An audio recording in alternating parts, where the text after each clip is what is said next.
bienvenue sur Radio Onde Choc, les meilleurs podcasts sur le numérique chaque semaine. Pour notre 17e émission, nous allons nous intéresser au Dark Web.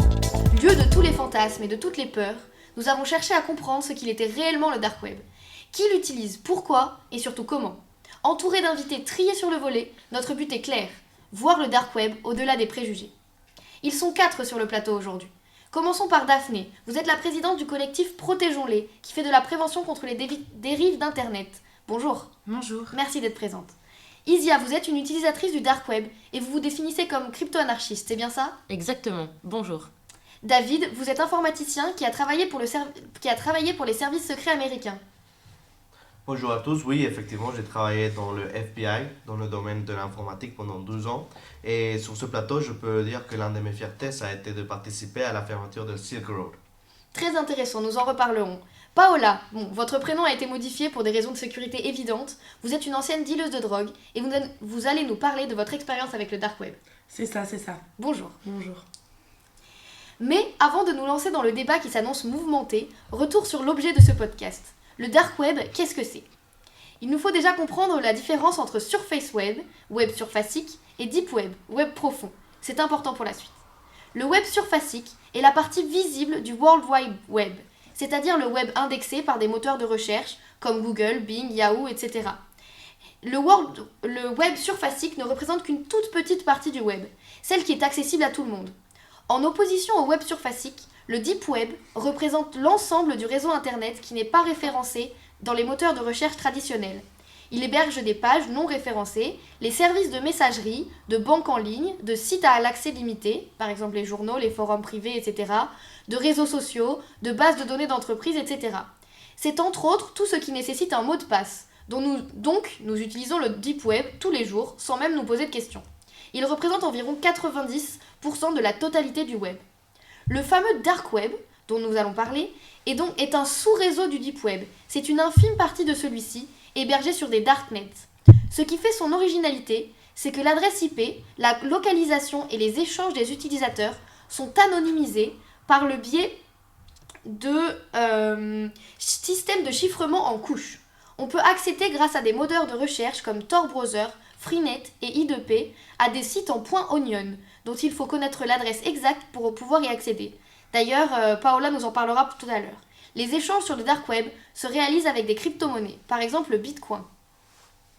Bon, et bien maintenant que ces petites définitions sont mises au clair, nous allons nous intéresser à ce que pensent les gens comme vous et moi du Dark Web, grâce à Daphné ici présente. Oui, bonjour. Donc moi, je préside une association qui lutte contre les dérives d'Internet et particulièrement contre les conséquences qu'elles peuvent avoir sur les jeunes publics. Personnellement, je suis vraiment fondamentalement contre le Dark Web. Déjà pour une simple raison, si le contenu il n'est pas accessible directement depuis les moteurs de recherche classiques, c'est déjà qu'il y a quelque chose qui cloche. Pourquoi aller vers l'interdit alors qu'on a déjà tout ce qu'il faut dans le web surface, dans le cadre légal bien entendu, mais entre vous et moi, personne n'a besoin d'aller faire des choses dans l'illégalité en théorie. Par ailleurs, pour moi le Dark Web ça représente vraiment tout ce qui est trafic de drogue, d'organes, d'armes ou encore de faux papiers. Donc en fait toute l'illégalité qu'on interdit dans la rue, elle est présente sur le Dark Web. Sauf que le problème c'est que dans la rue, il y a la police qui fait des rondes et on peut en fait sanctionner les criminels. Mais sur le Dark Web, les réseaux sont anonymisés, donc les gens ne sont pas surveillés par la police. Et c'est une dérive totale des activités illégales dans la vraie vie parce qu'en fait, ces gens-là sont hors la loi et s'en sortent en toute impunité. Le Dark Web, c'est aussi, selon ce que j'ai entendu, un repère de terroristes et de tueurs à gages contre lesquels la loi est impuissante.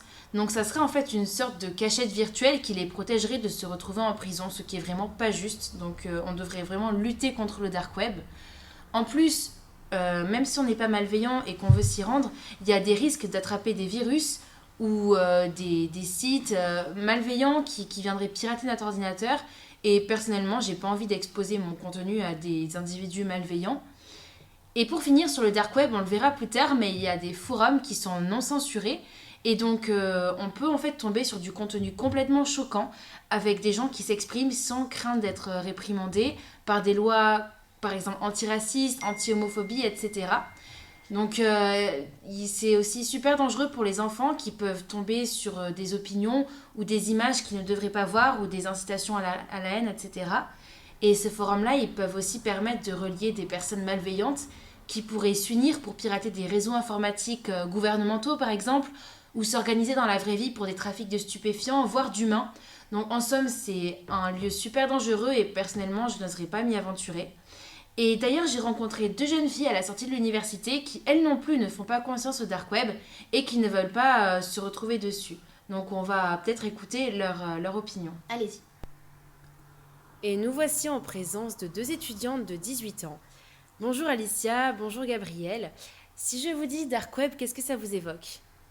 Bah moi ça m'évoque des trucs illégaux comme trafic d'êtres humains, etc. Moi, je connais un peu parce que mes potes m'en ont parlé, mais ça me fait un peu peur, ouais, genre pédopornographie et des sites pas très nets. D'accord. Est-ce que vous êtes déjà allé sur le dark web ? Moi, non, jamais, parce que déjà, les virus me font un peu peur et je vois pas ce que je ferais là-bas. Ok, toi Gabrielle ? Bah pareil, moi ça me fait un peu flipper et j'ai pas vraiment d'intérêt à y aller. D'accord. Et finalement, qu'est-ce qui vous retient d'y aller fondamentalement ? Moi, les virus surtout. Ok. La peur de piratage, d'une cyberattaque ? Ouais, c'est ça. Et ouais.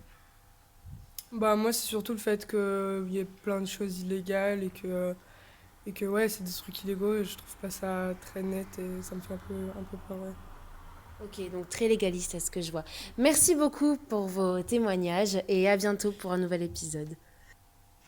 Voilà, donc merci à elle pour cette interview et en somme, ne vous aventurez pas sur le dark web parce que ça peut que vous apporter des mauvaises choses. À propos de tout cela et de tout ce que pensent les gens sur le dark web, nous avons réalisé une enquête exclusive auprès de plus de 190 auditeurs, ce qui est impressionnant, et elle sera à retrouver sur notre site avec ce podcast. Mais ensuite, après avoir eu l'avis de Daphné, nous aimerions avoir d'autres visions. Chiara, vous qui connaissez bien ce monde et qui l'avez utilisé, est-ce que c'est vrai tout ce qui se dit sur le dark web ? Avant toute chose, il est important de noter que je vois le dark web comme un outil de travail. Je ne l'utilise pas pour m'amuser, pour acheter des trucs illégaux partout, ou aller sur des sites glauques ou je ne sais pas quoi. Moi, de base, je me suis retrouvée dans la merde parce que mes collègues sont tous fait choper dans la rue, et c'est pour ça, par peur de me faire choper, j'ai commencé à vendre en ligne. Au début, je voulais écouler tout le stock qui me restait et rendre l'argent au chef, basta, et me débarrasser de tout ça. C'est comme une drogue, vous savez. Hein. En 3 jours, mon stock il était écoulé. Un stock que je vendais en 2 semaines dans la rue.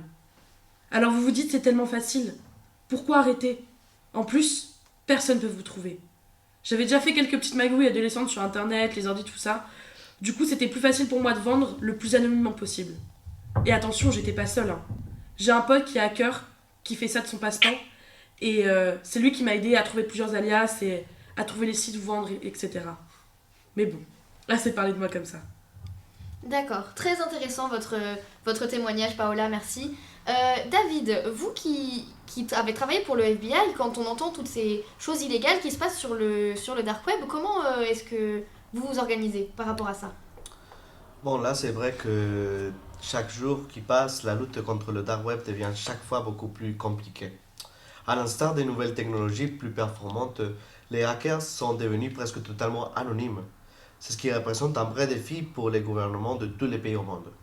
C'est ainsi que le FBI lutte constamment pour éliminer la plupart des sites qui offrent des services illégaux sur le dark web.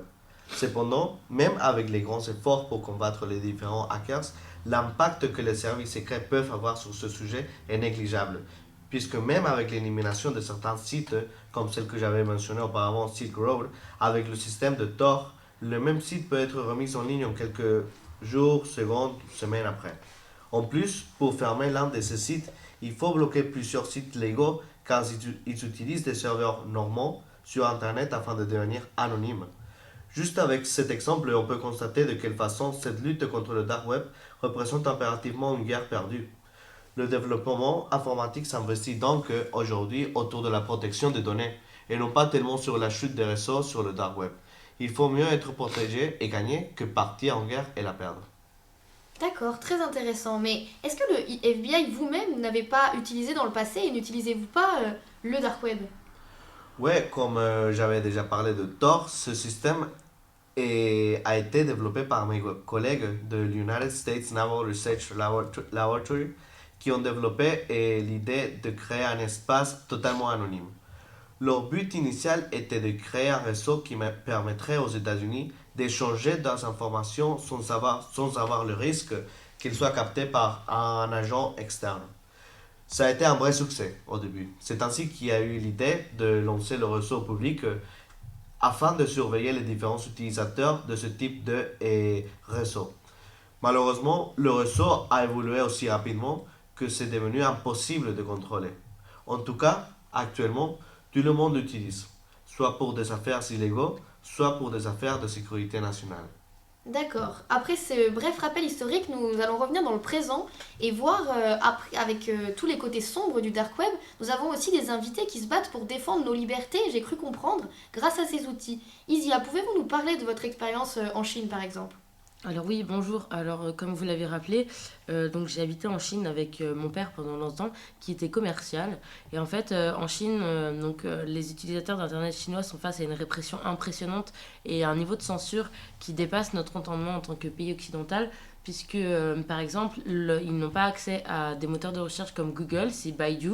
Leur moteur de recherche, Amazon est remplacé par Alibaba, Youku pour YouTube, Renken pour Facebook, et on peut même voir que les applications de chat, c'est WeChat, et qu'en fait, toutes les plateformes sont contrôlées par l'État, et que du coup, il n'y a pas la possibilité d'organiser des manifestations ou d'avoir du réseau même à proximité des manifestations, parce que pour l'exemple par exemple de l'application WeChat, les développeurs de l'application ont signé un partenariat, enfin ont signé un accord avec le gouvernement et ont dit appuyer la République de Chine. Et en fait, du coup, on ne trouvait pas de réseau à proximité de la manifestation pour éviter même aux manifestants entre eux de communiquer dans la manifestation. Et en fait, par Internet, il n'y a aucune possibilité de critiquer ou de contester l'État et le gouvernement. Les fournisseurs d'Internet, ils bloquent soit eux-mêmes les réseaux, leur réseau avec des sites Internet qui sont classés comme répréhensibles, ou alors ils communiquent toutes les informations de leurs utilisateurs au gouvernement. Donc en fait, maintenant, les solutions qu'on a en Chine et qui sont vraiment beaucoup utilisées, qui étaient notamment utilisées par mon père pour communiquer avec ses partenaires qui n'étaient pas dans le pays, mais également pour tous les jeunes et pour de nombreux utilisateurs d'Internet en Chine, c'est l'utilisation des VPN, du coup en fait des services en ligne qui permettent de faire passer l'ensemble des données reçues et émises par un appareil qui est connecté à Internet vers un tunnel de VPN crypté et donc sur un serveur à l'étranger. Et du coup, en fait, par cette technique, il y a une impossibilité d'être tracé par le gouvernement chinois, ce qui permet une certaine liberté. On peut voir même que certains VPN, ils sont utilisés par l'armée afin de sécuriser ses communications parce qu'il y a un système de chiffrement. Donc en fait, on peut voir que la Chine essaie de réprimer Internet alors même qu'elle-même utilise l'Internet commun que tout le monde dans le monde utilise et que même les commerciaux l'utilisent pour parler avec leurs partenaires. De plus, on peut noter que quand j'étais là-bas, j'ai rencontré des amis qui venaient notamment de Hong Kong et de Taïwan qui m'ont dit qu'en fait, vu que c'était des territoires autonomes, la censure par Internet n'était pas appliquée dans ces territoires-là. Et en fait, la censure, elle est vraiment au niveau de la loi, ce qui fait qu'il y a une impossibilité de la défier, parce qu'il y a des réglementations sur la sécurité, sur la protection, la gestion du réseau informatique, qui a été approuvée par le Conseil d'État chinois le 11 décembre 1997, qui affirme qu'aucun groupe ou individu ne peut utiliser Internet pour créer, répliquer, récupérer ou transmettre les types d'informations suivants. Et là, on peut voir un peu une dizaine de commandements, on va dire, qui disent qu'on ne peut pas s'opposer ou violer la Constitution et les lois, qu'on ne peut pas s'opposer ou inciter au renversement du gouvernement, à la division du pays, à la haine ou à la discrimination envers les ethnies. Et en fait, en gros, on voit que tout ça est juste pour protéger le système communiste chinois, et que la Chine a réussi à trouver, par le biais de ces lois inscrites dans la Constitution par la répression par Internet, a réussi à trouver en fait un blocage à toute cette mondialisation par Internet qu'on peut voir partout dans le monde. D'accord, très intéressant. Donc on voit que parfois l'utilisation de réseaux cryptés peut être nécessaire. Mais par exemple, en France, on n'a pas de raison de l'utiliser, sachant que la liberté d'expression est totale. Mais il y a quelque chose à répondre là-dessus ? Oui, bien entendu. Oui, justement, puisque vous en parlez, je pense que c'est important de rappeler quand même que même si nous sommes dans un pays qui est soi-disant démocratique, on peut voir notamment avec ce qui s'est passé avec Edward Joseph Snowden, qui était un informaticien, ancien employé à la Central Intelligence Agency, donc CIA, et la National Security Agency, NSA des États-Unis, qui a révélé en fait qu'il y a énormément de programmes de surveillance de masse américains, britanniques et même, je suis sûre, français ou même par exemple allemands, et qui sont juste là pour nous surveiller et qui récupèrent toutes nos données. Et il y a plein de documents classés top secret sur la captation des métadonnées et des appels téléphoniques aux États-Unis qui ont fuité. Et en fait, on a pu voir qu'il y a des systèmes d'écoute sur Internet et des programmes de surveillance du gouvernement américain et du gouvernement britannique. Et on peut dire que ça ne nous touche pas parce qu'on ne fait rien de mal, mais au final, quand on voit tout ce qu'on met sur Internet et quand on voit tout ce qui peut retracer qui on est véritablement à l'extérieur d'Internet, par Internet, on peut voir que ça devient vraiment dangereux. Et Snowden, il a sacrifié sa carrière et sa vie aux États-Unis pour révéler ces informations. Et le fait juste qu'en révélant ces informations-là, il sacrifie sa carrière et qu'il mette en danger sa vie, ça prouve bien qu'il y a quelque chose derrière de plus profond qui est caché. Et si vous acceptez de livrer toutes vos données à des gouvernements qui ne respectent pas leurs propres lois et à des entreprises qui les utilisent pour gagner de l'argent, ben, c'est pas du tout productif et ça sert à rien en fait, parce qu'on peut voir que du coup toutes nos données sont juste utilisées pour faire du profit, alors qu'à la base Internet était un système qui cherchait juste l'information, la communication entre ses utilisateurs et une plus grande liberté. D'accord, et d'ailleurs, c'est très intéressant ce que vous nous dites, Isia, parce que moi, en tant que journaliste, c'est vrai que le dark web vraiment était... Et je sais que c'est un canal de communication privilégié pour les lanceurs d'alerte, des dissidents politiques, des ONG. Et en fait, les réseaux du darknet ont joué un rôle fondamental. Et par exemple, on pourrait citer les révolutions du printemps arabe, parce qu'ils constituaient souvent le seul moyen pour les journalistes ou les citoyens de communiquer entre eux, de transmettre des informations au reste du monde, etc., sans se faire repérer par les autorités.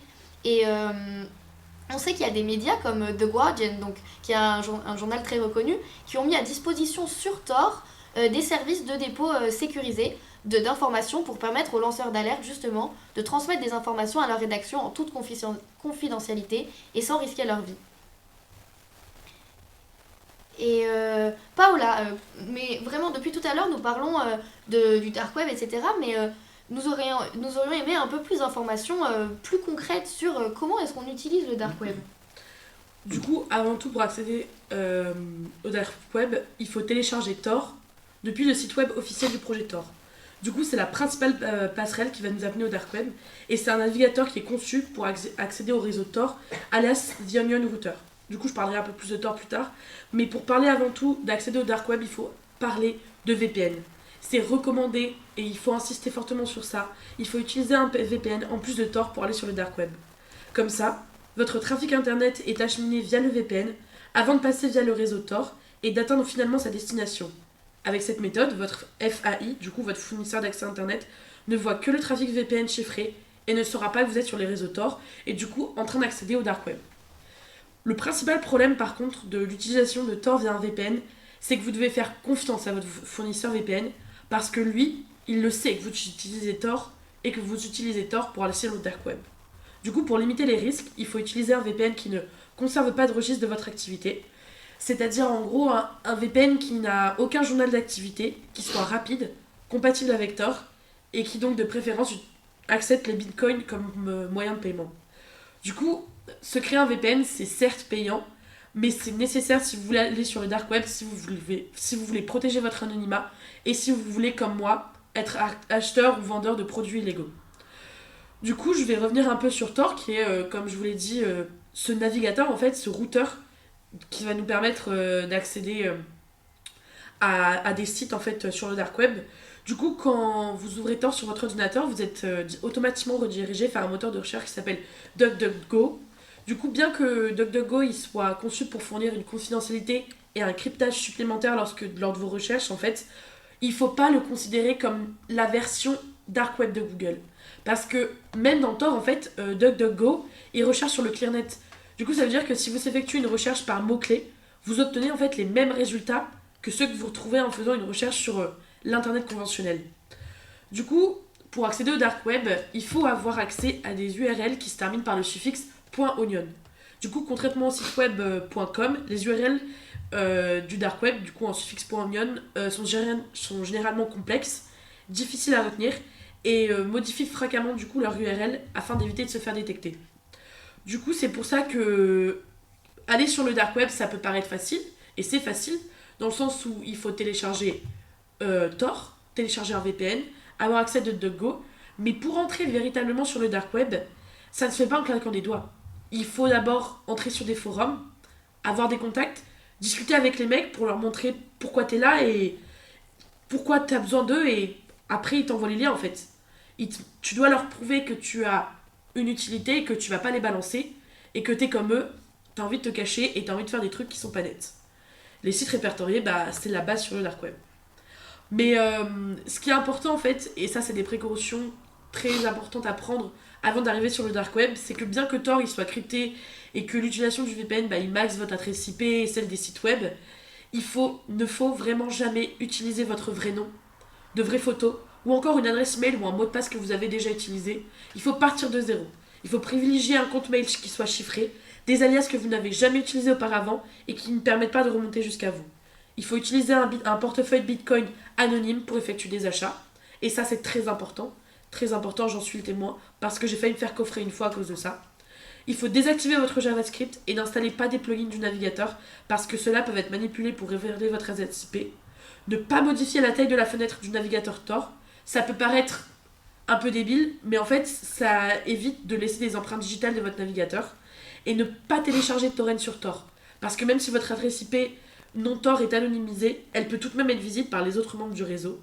Et bien sûr, déconnectez-vous d'Internet avant d'ouvrir tout document que vous auriez pu télécharger via Tor, car le fait de les ouvrir en étant en ligne pourrait être utilisé pour révéler votre adresse IP. Et je vous parle un peu de ces mesures à prendre, parce que je vous parle par exemple de la Silk Road, c'est des fautes comme ça, des fautes d'anonymat et des fautes de précaution qui n'ont pas été prises, qui ont amené en fait à la fin de ces sites internet. Parce que par exemple, Silk Road qui était du coup à l'origine... c'est un peu le site qui fait qu'aujourd'hui on a une image très négative du dark web, mais en gros à l'origine c'était juste un mec qui voulait vendre des champignons qu'il cultivait contre des bitcoins, et il a fini quand même par héberger 1,2 milliard de dollars de transactions impliquant des drogues, des armes à feu, des attaques, de la fausse monnaie, et des outils de piratage et j'en passe. Et en fait le créateur du site, Ross Ulbricht, il a fait une faute assez grave, c'est que sur un post sur un site web normal, dans lequel il faisait la promotion de Silk Road, à ses débuts, il a en fait utilisé sa véritable adresse email. Et c'est comme ça qu'ils ont pu remonter à lui, parce que sur le ClearNet, il s'était pas protégé et il avait utilisé sa vraie adresse email. Encore un autre exemple, Alphabet, qui après la fermeture de Silk Road était devenu le nouveau marketplace en fait le plus important du dark web, a lui aussi fermé en 2017 parce que son fondateur, cette fois-ci, a utilisé son mail perso dans la communication directement sur le site. Du coup, ces deux exemples, ça vous donne une assez bonne idée du fait que le dark web, il faut avant tout se protéger, être anonyme, et après vous faites ce que vous voulez. D'accord, merci beaucoup pour toutes ces informations très concrètes et très détaillées. Mais nous aimerions en apprendre plus maintenant sur Isia. Vous qui vous définissez vous-même, nous vous avons invité pour ça comme crypto-anarchiste. Qu'est-ce que c'est exactement et quels sont vos buts et vos missions ? Alors oui, en fait, à la base, du coup, quand j'étais en Chine, j'ai commencé à utiliser des VPN et du coup à utiliser une crypto-technologie pour aller sur Internet que j'ai finalement continué à utiliser pour toutes les raisons, notamment Snowden, etc., que je vous ai décrites avant. Et en fait, juste les crypto-anarchistes, du coup, c'est juste en fait la réalisation dans un cyberespace d'une forme d'anarchisme par l'usage de la cryptographie. En fait, du coup, c'est juste crypter les données et du coup, ça va permettre la confidentialité, l'authenticité et l'intégrité de nos communications. On n'utilise absolument pas la cryptographie pour faire des attentats ou pour faire des trucs illégaux. Enfin, on pourrait, mais c'est surtout en fait pour nous assurer une totale liberté d'échange en garantissant l'anonymat et le respect de nos vies privées.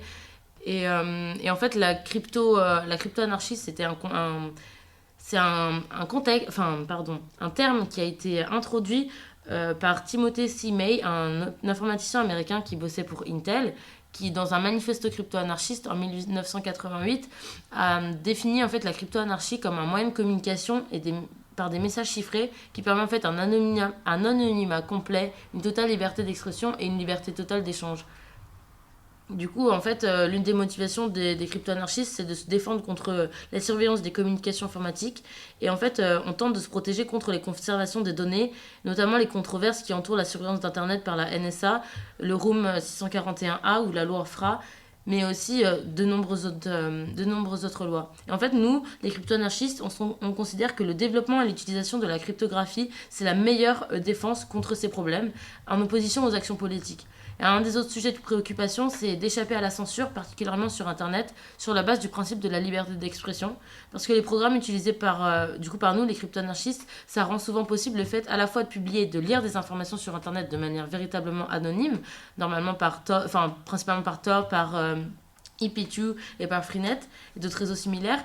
Mais ça permet aussi en fait l'existence de pages web cachées et anonymes, accessibles uniquement par des utilisateurs de ces services, qui permettent justement d'aller un peu plus loin en fait dans l'anonymat et de véritablement s'organiser en étant sûr que nos informations partagées sur la toile ne vont pas être captées par d'autres utilisateurs. Le troisième intérêt, c'est la création et la participation des économies alternatives, notamment des crypto-monnaies comme le Bitcoin ou les services tels que Skill Road, qui rendaient en fait, et qui rendent toujours, parce que je vais pas tout dévoiler, mais il y a des nouvelles skill words qui rendent en fait possible des échanges de biens et de services en dehors du cadre juridique. Donc notamment ça permet à certaines personnes de faire des choses illégales, mais ça permet notamment d'éviter tout ce qui est retranscription de nos identités bancaires et notamment piratage des données. Enfin, le challenge technique du développement de ces systèmes, c'est important parce que ça nous motive dans certains programmeurs à rejoindre ce projet, et c'est pour ça que notre réseau est continuellement en expansion. D'accord. Eh bien, je voulais vraiment remercier tous nos intervenants pour votre sincérité, pour tout ce que vous avez livré, pour les différents éclairages que vous avez apportés sur ce sujet passionnant, je crois que je peux le dire. Et je crois comme conclusion qu'on pourrait dire que le dark web, c'est un outil, en quelque sorte, un outil qui permet l'anonymat, qui est au service de gens, et que leurs intentions soient louables ou pas, son utilisation n'est en rien illégale. Certaines personnes l'utilisent pour des choses illégales, mais pas tous. Certaines personnes l'utilisent pour défendre, entre autres, leur liberté d'expression ou d'organisation politique. Et donc voilà, ce qui est illégal en fait sur le dark web, c'est ce qu'on décide d'y faire ou non. Et sur cette conclusion, je vous dis à la semaine prochaine pour une nouvelle émission.